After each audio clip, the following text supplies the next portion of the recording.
20 knots to the west. Look at that thing, dude. I am here to discuss the so-called flying saucers. The Air Force interest in this problem has been due to our feeling of an obligation to identify and analyze to the best of our ability anything in the air that may have the possibility of threat or menace to the United States. Welcome to OMNIA, the podcast on all things Penn Arts and Sciences.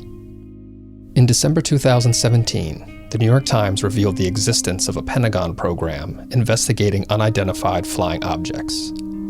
For many people, the continued existence of such a program on UFOs came as a surprise, though the military has historically been known to conduct such studies.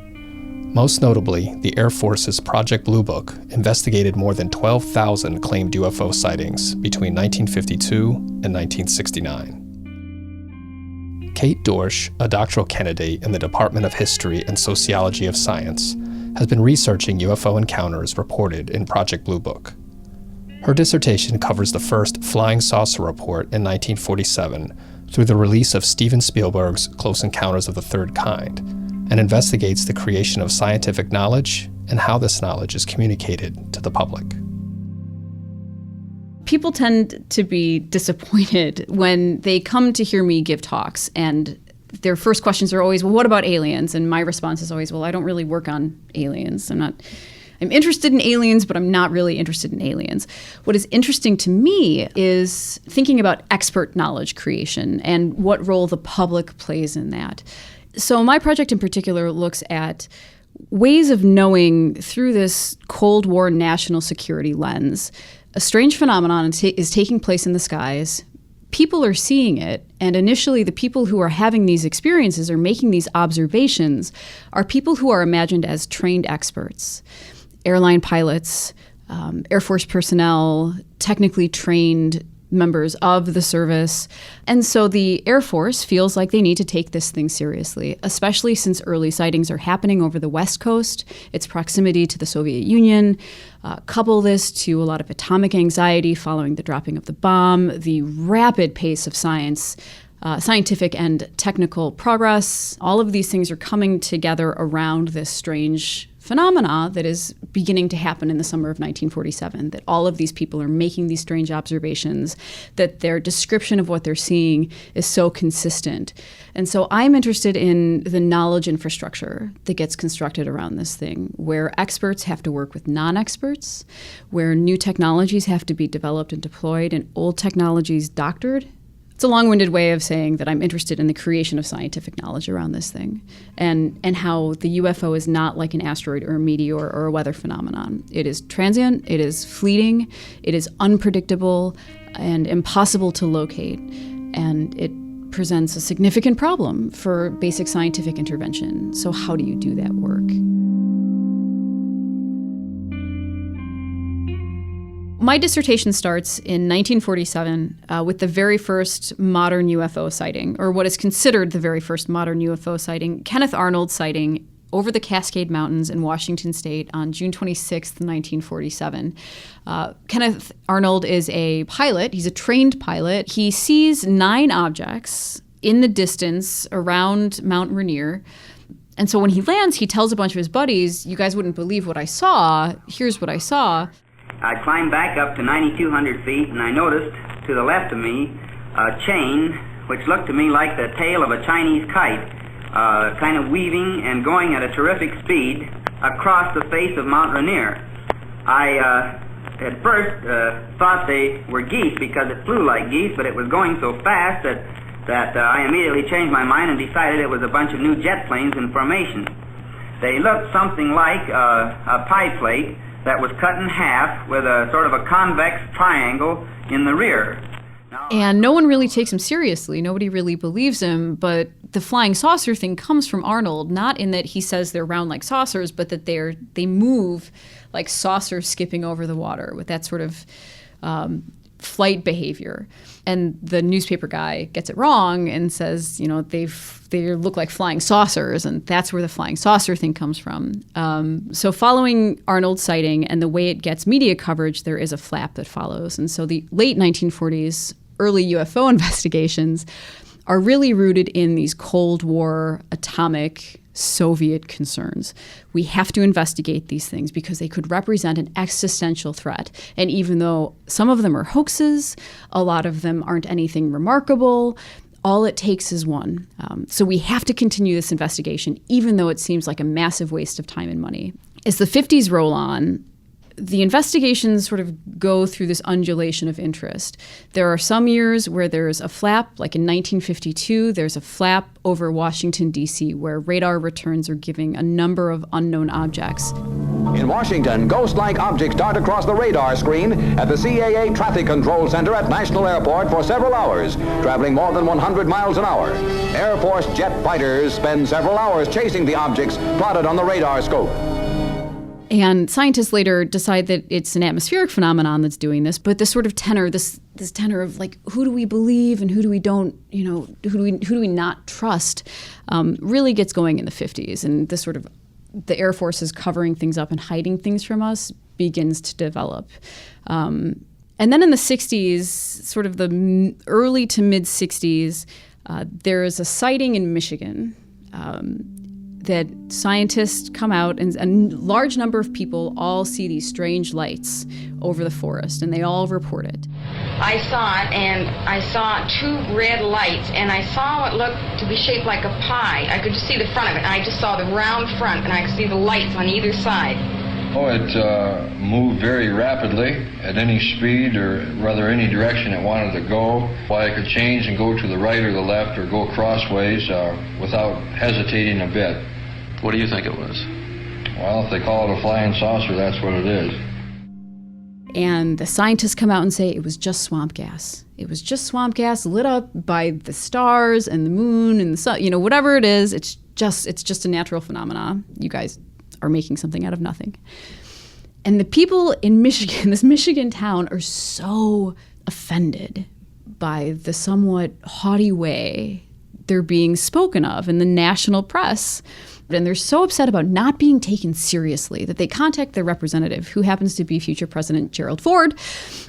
So Gerald Ford goes to, I believe, the House Space and Aeronautics Committee and says, a congressional inquiry would be most worthwhile because the American people are becoming most interested and, in many instances, very alarmed by the UFO stories. I firmly believe the American people would feel much better if there was a full-blown investigation of these alleged incidents. And again, it's in 1966, 1967, 1968. Vietnam is happening.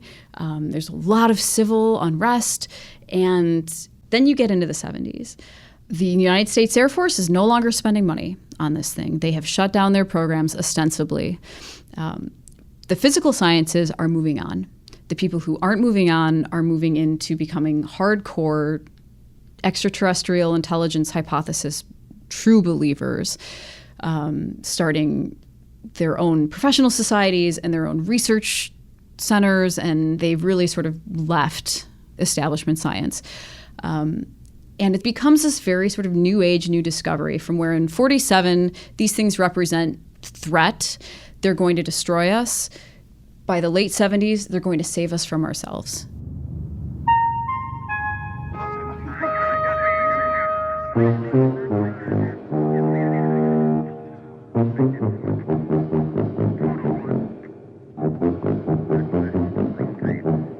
It seems they're trying to teach us a basic tonal vocabulary. It's the first day of school, fellas. In the process of writing the script for Close Encounters of the Third Kind, Steven Spielberg received guidance from Dr. J. Allen Hynek, a leading scientific advisor on the UFO studies for the military.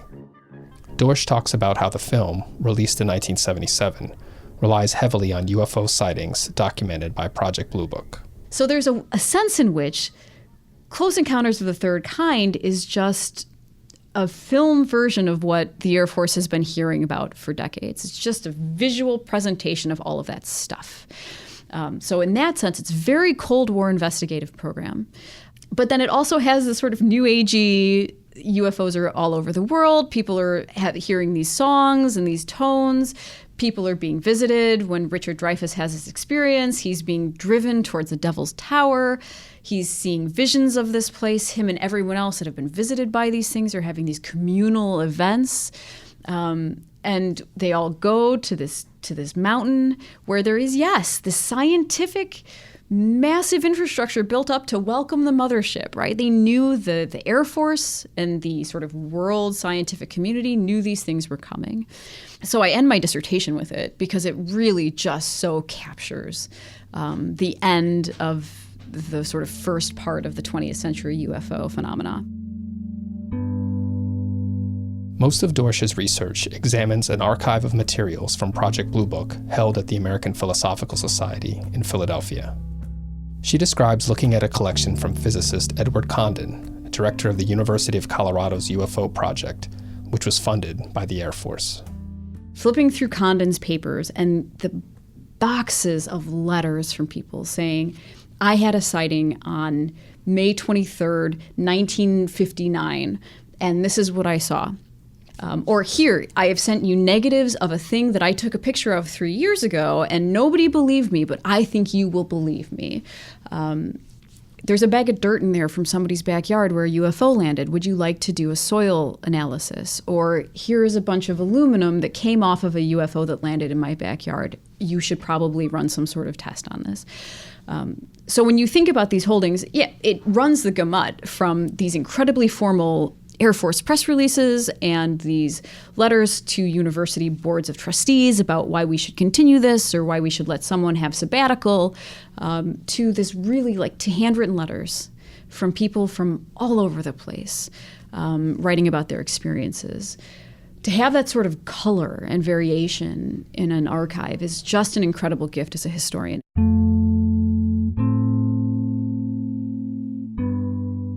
To suggest that people's experiences are on par and equally valid as things that are demonstrably confirmable through some way.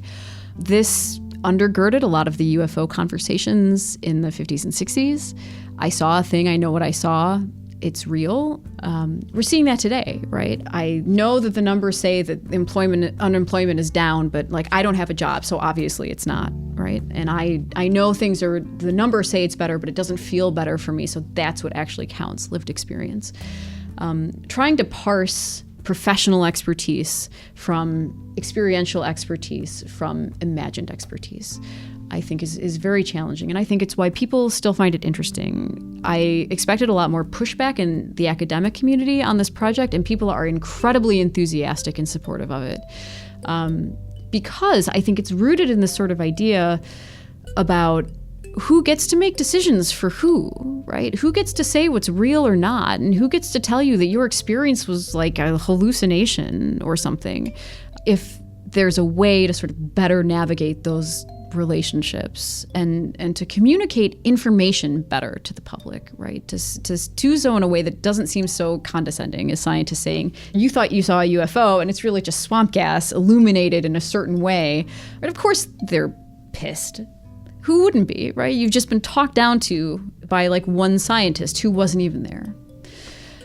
So trying to navigate those social relations surrounding trust and expertise and how we communicate knowledge and how we make knowledge and what role we let people have in the construction of that knowledge that has real effects on their lived experience, I think is the sort of subtext of this project. And I think that's what makes it so interesting to so many different people. This has been a presentation of Penn Arts and Sciences. Special thanks to Kate Dorsch from the Department of History and Sociology of Science. I could not take it oh so seriously, really, when you called and said you'd seen a UFO. But then it dawned on me the message in writing spelled out a meeting never dreamed of before.